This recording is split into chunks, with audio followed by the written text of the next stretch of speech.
Hello all, welcome to our channel. And आज आपण बघणार आहोत तुमच्या सी के एन सब्जेक्टचे I N P. Okay, last time आपण आय एम पी बनवले. Most of the almost 80 to 85% questions I M पीमधून आले.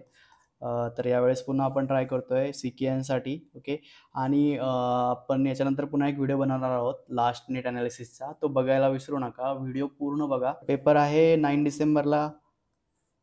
9 डिसेंबर सेकंड हाफमध्ये तुम्हाला हा पेपर आहे. तुमचा जो फर्स्ट युनिट आहे डी सी नेटवर्क ॲनालिसिस. ठीक आहे, तर यामध्ये फक्त थेरी क्वेश्चन्स इथे दिलेले आहे. मी तुमचे न्यूमेरिकल्स शेवटी ॲड करण्यात आलेले आहेत.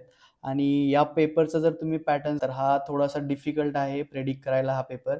कारण बघा, याच्यामध्ये दोन आहेत. एक आहे तुमचं थेरी, दुसरे आहेत न्यूमेरिकल्स. ओके, आणि मोस्ट ऑफ द टाईम हा 50-50 असतो. 50% थेरी, 50% न्यूमेरिकल्स. बट काही वेळेस तुमचा थेरी पेपर फक्त 40% क्वेश्चन्स थेरीचे असतात, 60% न्यूमेरिकलचे असतात. आणि सगळ्यात वर्स्ट कंडिशन जर म्हणलं तर 30% सुद्धा तुम्हाला फक्त थेरी येऊ शकते आणि 70% हे न्यूमेरिकल्स असतात. तर मोस्टली थेरी करा, पण न्यूमेरिकल्स पण लक्षात ठेवा. तर हे 3 पॅटर्न आपण बघितले. 50-50 असू शकतं, किंवा 40-60, किंवा 30-70 पण असू शकतं. हा वर्स्ट कंडिशनमध्ये तुम्हाला 30-70 पण येऊ शकतं. त्यामुळे न्यूमेरिकल्सवरती पण चांगलं लक्ष द्या. ठीक आहे, आणि प्रॅक्टिस करा न्यूमेरिकल्सची. इम्पॉर्टंट फॉर्म्युले लक्षात ठेवा. आपण न्यूमेरिकलचा पण एक व्हिडिओ तुम्हाला बनवणार आहेत. ओके, तर आता आपण बघूया क्वेश्चन्स काय विचारू शकतात. 2 मार्क्स क्वेश्चन्स. ओके, तर फर्स्ट क्वेश्चन असणार आहे डिफाईन नोड ब्रांच मेश. हा तुम्हाला माहिती आहे. त्यानंतर सेम येऊ शकतं की draw and explain node branch and mesh. तुम्हाला एक सर्किट ड्रॉ करायचं आहे आणि सर्किटमधून तुम्हाला दाखवायचं की नोड कुठे असणार, ब्रांच आणि मेश. त्यानंतर बघूया, हा सेकंड क्वेश्चन पण सिमिलर आहे. थर्ड आहे की स्टार टू डेल्टा कन्व्हर्टर आहे. तुम्हाला फॉर्म्युला माहिती आहे. Star network to delta network convert करायचं आहे, त्याचे फॉर्म्युले राईट करायचे आहेत, किंवा याचे अपोजिट असू शकतं, डेल्टा टू स्टार. त्यानंतर आहे चौथा question, draw practical voltage source, ideal current source, किंवा draw and explain practical voltage source, ideal current source. तर हे 2 मार्काचे क्वेश्चन झाले. ठीक आहे, त्यानंतर 4 मार्कचे क्वेश्चन बघूया आपण. Give 4 steps to solve the nodal analysis. Nodal अनालिसिसच्या स्टेप्स तुम्हाला विचारू शकतात. त्यानंतर write procedure to convert voltage source to equivalent current source. एकदम सोपा काही क्वेश्चन्स आहेत जे तुम्हाला इझिली रिमेंबर राहणार आहेत. एक सोप्या ट्रिक्स मी तुम्हाला सांगतो. त्यासाठी आपला जो व्हिडिओ असणार आहे लास्ट मिनिट अनालिसिस, तो बघायला विसरू नका. त्यानंतर formula star to delta, delta to star. बघा, कधी कधी हा 2 मार्क्सला विचारतात. ठीक आहे, कधी हे दोन्ही 2 मार्क्सला विचारतात, किंवा कधी दोन्ही तुम्हाला 6 मार्क्सला विचारू शकतात, किंवा 4 मार्क्स. 3 क्वेश्चन्स तुमचे जास्त थेरॉटिकली क्वेश्चन मी दिलेले नाही आहेत, कारण थेरी जास्त असेल याची गॅरंटी नाही आहे. Most of the problems numericals असतात. नेक्स्ट युनिट आहे तुमचा नेटवर्क थेरम. यामध्ये तुम्हाला हे सर्व नेटवर्क बघायचे आहेत. बघा, 2 मार्क्सला जर विचारले तर तुम्हाला फक्त त्याचं स्टेटमेंट ड्रॉ करा, स्टेटमेंट एक्सप्लेन करायचं आहे की हा थेरम काय आहे. ओके, आणि जर 4 मार्क्सला विचारलं तर तुम्हाला डिटेल प्रोसिजर राईट करायची की सपोज इथं state the maximum power transfer theorem and then explain with neat diagram. Okay, so तो तुमचा 4 मार्क्सचा क्वेश्चन झाला. तर हे पूर्ण करून घ्या. पॉवर ट्रान्सफर काय असतं. त्यानंतर नॉर्टन्स थेरम बघा. ओके, त्यानंतर अजून एक आहे तुमचा थेव्हनिन. थेव्हनिन पण विचारू शकतात 2 मार्कला. त्यानंतर खाली 4 मार्कचे क्वेश्चन्स काय असू शकतात. ठीक आहे, याच्यात असणार state the superposition theorem and write step to find the current in an element using superposition theorem. हा 4 मार्कला असे क्वेश्चन्स विचारतात. त्यानंतर write the steps for finding the current through element by Thevenin's theorem. Same theorem आहेत, 4 theorem, एकतर 2 मार्कला विचारणार किंवा 4 मार्कला. आणि याचे प्रॉब्लेम्स येणार तुम्हाला ऑलमोस्ट 2 to 3 प्रॉब्लेम्स तुम्हाला या चॅप्टरमधून असणार आहे. नंतर नॉर्टन्स थेरम ड्रॉ करायचे आणि त्याचे इक्वॅलंट सर्किट ड्रॉ करायचे आहेत. त्यानंतर पुन्हा खाली एक्सप्लेन करायला आलं आहे तुम्हाला रेसिप्रोसिटी थेरम्स. त्यानंतर किंवा कंबाईनमध्ये 2 विचारतात सपोज. तर नेक्स्ट तुमचा चॅप्टर आहे अनालिसिस ऑफ 2 पोर्ट नेटवर्क.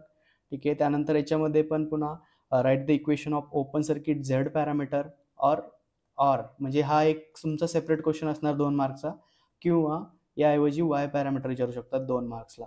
त्यानंतर frequency response of low pass, high pass, passive filter. बघा, हा पॉईंट तुमचा ॲड केलेला आहे सिलेबसमध्ये.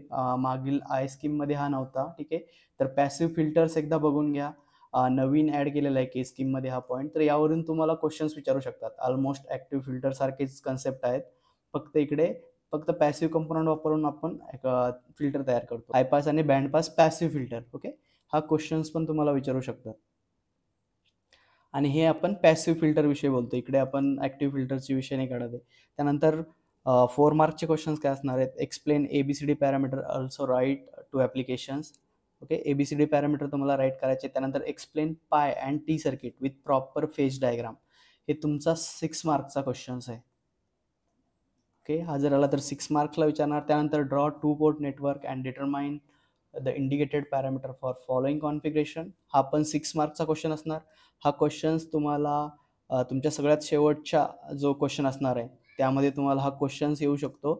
त्यानंतर झेड पॅरामीटर एक्सप्लेन करायला विचारतात 4 मार्क्सला, किंवा वाय पॅरामीटर. बघा, इकडे तुम्हाला फक्त त्याचं इक्वेशन राईट करायचं आहे. या ठिकाणी तुम्हाला प्रॉपर एक ब्लॉक डायग्राम काढून ते डिटेलमध्ये एक्सप्लेन करायचं आहे.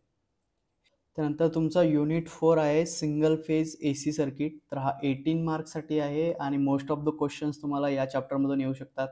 त्यानंतर बघा, डिफाईन ॲडमिटन्स अँड कंडक्टन्स 2 मार्क्ससाठी. त्यानंतर इम्पेडन्स आणि रिॲक्टन्स, डेफिनेशन आणि युनिट त्यांचं. त्यानंतर इम्पेडन्स ट्रायंगल विचारतात. RLच्या जागी RC विचारू शकतात किंवा RLC. ठीक आहे, आणि याच इम्पेडन्स ट्रायंगलऐवजी पॉवर ट्रायंगल्स विचारू शकतात किंवा व्होल्टेज ट्रायंगल. तर हे सगळं तुम्ही बघून घ्या. आपण एकदा याला क्विक रिवाईज करणार आहोत आपल्या व्हिडिओमध्ये. त्यानंतर वेवफॉर्म आणि फेजर डायग्राम प्युअरली कॅपॅसिटी लोडसाठी. ठीक आहे, त्यानंतर 4 मार्क्ससाठी क्वेश्चन असणार आहेत. Define and state equation for active power, reactive power आणि ॲपॅरंट पॉवर. 4 मार्क्सचा क्वेश्चन आहेत किंवा यातले 2 डेफिनेशन तुम्हाला 2 मार्क्ससाठी विचारू शकतात.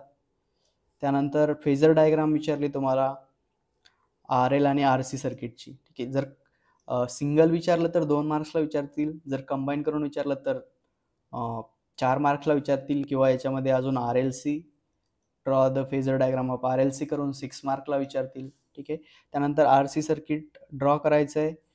हे एकदम सोपं आहे, हे पण आपण एक्सप्लेन करू. त्याची सर्किट डायग्राम, वेक्टर डायग्राम आणि वेवफॉर्म 4 मार्कचा क्वेश्चन्स. त्यानंतर explain the concept of initial and final condition in switch circuit for element R आणि L. ठीक आहे, हे तो झाले तुमचे 4 मार्कचे क्वेश्चन्स. हे फक्त थेरॉटिकली क्वेश्चन्स आहेत. प्रॉब्लेम्स आपण सेपरेट बघणार आहोत, जे तुमचे न्यूमेरिकल्स असणार आहेत. त्यानंतर लास्ट चॅप्टरमध्ये बघा, resonance in series and parallel circuit. तर याच्यामध्ये विचारलात मोस्ट ऑफ द 2 मार्कचे क्वेश्चन्स काय असतात? State the Q factor for parallel RLC circuit किंवा सिरीज सर्किट. त्यानंतर state condition for resonance in RLC series circuit और RLC पॅरलल सर्किट. त्यानंतर define power factor, quality factor for series resonance circuit.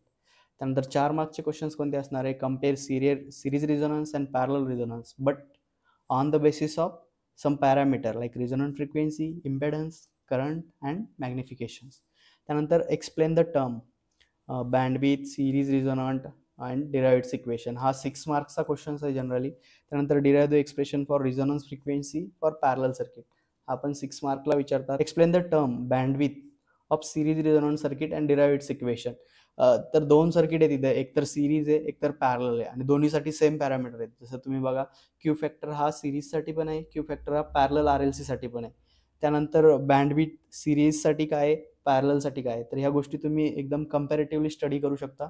आता आपण problems बघणार आहोत. तर सगळ्यात जो खूप नंबर ऑफ टाइम्स हा प्रॉब्लेम विचारलेला आहे आणि काही वेळा तर त्यांनी एक्झॅक्टली व्हॅल्यू पण चेंज केलेली नाही आहेत. तर हा प्रॉब्लेम तुम्ही बघून घ्या एकदा, नोडल अनालिसिसचा. त्यानंतर सोर्स ट्रान्सफॉर्मरचा हा एक प्रॉब्लेम आहे, एकदम सोपा आहे. याचं उत्तर जर तुम्ही बघितलं, आपण सेपरेट व्हिडिओमध्ये बघणार आहोत की याला सॉल्व्ह कसं करायचं. त्यानंतर बघा, सुपरपोजिशन थेरम. जे तुमचे थेरम आहेत जे तुमचे 4 थेरम आहेत, थेव्हनिन, नॉर्टन, ठीक आहे, मॅक्झिमम पॉवर ट्रान्सफर आणि सुपरपोजिशन, यातले दोन न्यूमेरिकल्स तुम्हाला फिक्स येणार आहेत. तर ते तुम्ही व्यवस्थित करून घ्या. त्यानंतर नोडल अनालिसिस पुन्हा एकदा विचारलंय.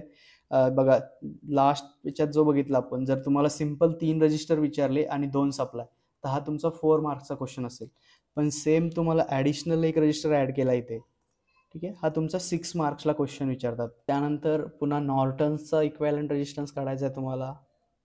त्यानंतर मॅक्झिमम पॉवर ट्रान्सफरचा एक क्वेश्चन्स तुम्हाला विचारू शकतात, आणि एक क्वेश्चन्स तुम्ही केला तर सिमिलर असतात बाकीचं, तुम्ही इझिली सॉल्व्ह करू शकता. त्यानंतर बघा, 6 मार्क्ससाठी हे क्वेश्चन्स जनरली विचारतात तुमच्या लास्ट चॅप्टरमध्ये आणि एकदम सोपे आहेत. तुम्हाला फक्त 2 ते 3 फॉर्म्युले रिमेंबर करायचे आहेत आणि तुम्ही इझिली सॉल्व्ह करू शकता हे क्वेश्चन्स. आर-सी सर्किटमध्ये आर आणि सी दिलंय आणि काही पॅरामीटर्स दिलेत आणि तुम्हाला पॉवर कन्झ्युम बाय सर्किट काढायचे. ओके, तर हा 4 मार्क्सचा क्वेश्चन्स आहे. इझिली तुम्ही सॉल्व्ह करू शकता. आपण बघू तो पण. त्यानंतर हा जर असे 4 पॅरामीटर्स दिले तर हा 6 मार्कला जनरली विचारतात. त्यानंतर ऑलमोस्ट सेम क्वेश्चन्स आहेत. इकडे फक्त तुम्हाला आर-सी विचारलंय, आर-सी सीरीजमध्ये. त्यानंतर इकडे आर आणि एल दिलंय, म्हणजे हे तुमच्या आर-एलचे पॅरामीटर आहेत. त्यानंतर पुन्हा खाली आर-सी दिलंय आणि हे 4 पॅरामीटर तुम्हाला फाइंड करायचे आहेत. हा पण 6 मार्कला विचारतात जनरली. त्यानंतर लास्टचा क्वेश्चन सुद्धा 6 मार्कला. त्यानंतर नेक्स्ट आहे, हा पण 6 मार्क्सला एक प्रॉब्लेम तुम्हाला विचारणार. ठीक आहे, आयदर हा येईल किंवा हा येईल आणि हे दोन्ही जर नाही आले तर तुम्हाला थेरॉटिकली क्वेश्चन येईल या चॅप्टरवरती. ठीक आहे, पण मोस्टली तुम्हाला झेड पॅरामीटर किंवा वाय पॅरामीटर काढायला सांगतील. ठीक आहे, आणि एक सिंपल सर्किट असेल तुम्ही याच्यावरून काढू शकता. 6 मार्क्ससाठी तुमचा हा क्वेश्चन असणार. अजून के आणि I scheme. Okay, almost same syllabus आहे. हार्डली 4 to 5 पॉईंट्स तुमचे सिलेबसचे नवीन ॲड झालेत आणि 2-3 रिमूव्ह झालेत. तर ऑलमोस्ट सेम सिलेबस आहे. तर तुम्ही लास्ट इयरचे क्वेश्चन्स बघा. मोस्ट ऑफ द क्वेश्चन्स पेपरमध्ये तुम्हाला प्रॉब्लेम जास्त दिसतील, न्यूमेरिकल जास्त दिसतील आणि थेरॉटिकली कमी असेल किंवा एखादा पेपर असा असेल ज्यामध्ये 50-50 कॉम्बिनेशन तुम्हाला बघायला मिळेल. Okay, thank you and all the best.